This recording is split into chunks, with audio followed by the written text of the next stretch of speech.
folks, I follow Don on Facebook, and you should too. It's some of the best material you're ever going to see. But I want to go to ask you about Millie in a second. Before we do, he posted this today, which I thought was hilarious. The red for Christmas, Merry Christmas, and the idiots on the left in the blue, Happy Holidays. It's amazing, isn't it? When you look at those county by county, county by county, maps of who's red and who's not. We're a red country, and I didn't mean to cut you off. Go ahead.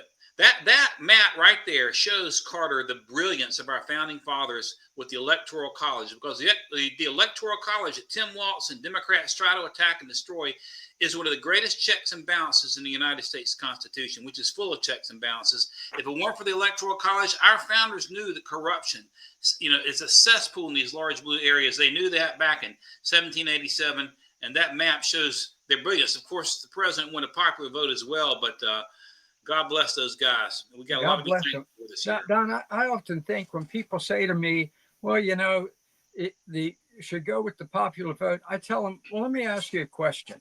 Do you really want to have your presidential elections determined by Larry David in California and Woody Allen in New York?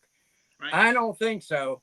These people are kooks, and they, to me, are representative of the majority vote in California. Larry David, I think he's hilarious. I think Woody Allen's one of the funniest people in the face of, but I don't want him choosing my president. And that's why we have to have protections against states as big as New York and California. Am I right?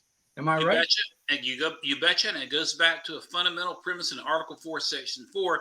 This Constitution gives to the states a republican form of government.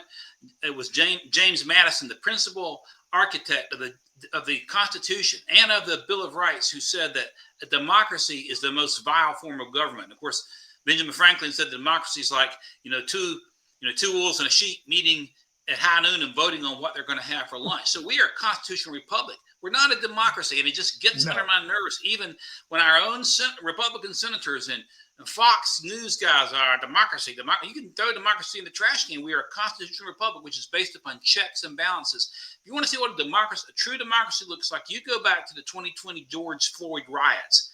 That is what a true democracy looks like.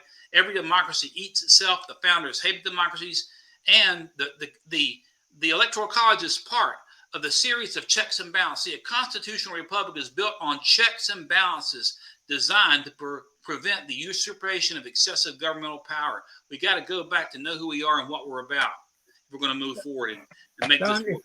If we had a democracy, people like my little fat Italian mother, right? We'd still be digging ditches, right? We said her father came here as a ditch digger, and democracy would say, yeah, we like the Italians in their place, digging ditches and making spaghetti. That's it. There would never have been a civil rights movement if this nation were not a constitutional republic. Just remember that, because otherwise you could vote away people's civil rights. And that's what we've got to understand. The Constitution does have democratic elements in that our members of Congress, that is, have the House of Representatives, are elected.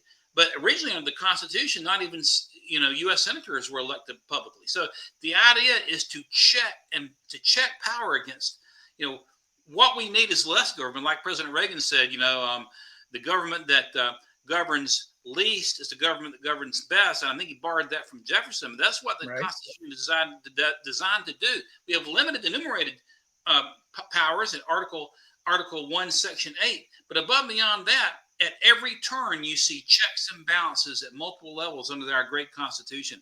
I think we got to get back to that. You mentioned off air, I'd run for Congress, and we were having a debate one night, and I was sitting beside one of my opponents who was a member of the North Carolina General Assembly, and I looked at him and said, John, if you really want to do something for this state that will be larger than life, then you should require that the United States Constitution be taught in North Carolina public schools every year, from kindergarten all the way through 12th grade, from an original intent standpoint. We don't know what we are, and we just, we're listening. You mentioned the dying legacy media. Too many people listen to that garbage, and we've not been taught to think critically in this nation. We got to get back to that. We got to get back to our roots. Back to the future is where it's at.